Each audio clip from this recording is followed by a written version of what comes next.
Hi, I'm Dennis. I've been a live online teacher for over a decade, and I just want to share with you kind of my experience in moving from an in-person to a live online classroom. I'll tell you right now, my biggest worry when I first switched over was wondering how I was going to give students the individual attention they deserved. How was I going to help them with their specific needs when I'm not actually in front of them?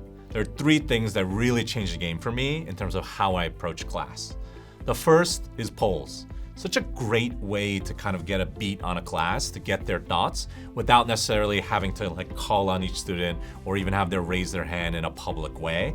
I can really just ask them to hit a button and I can get a sense of how students are feeling on any given issue. Second would be private chat.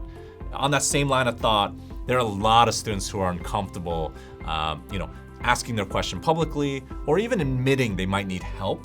And so having private chat as a game changer, just really being able to connect with the student, maybe while the rest of the class does an exercise, has allowed me to really hone in on an individual student's needs. And then lastly, something we do is we work and support a classroom as a team of teachers. And so that really lets us split the duties necessary.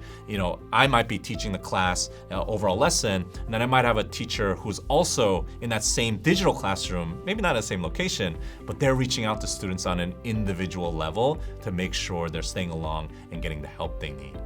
Put all that together, and from the student perspective, what we hear constantly is that students are really delighted and surprised by how much they feel like they matter and how much they feel like an individual, even in a classroom where they may be miles away from their teacher.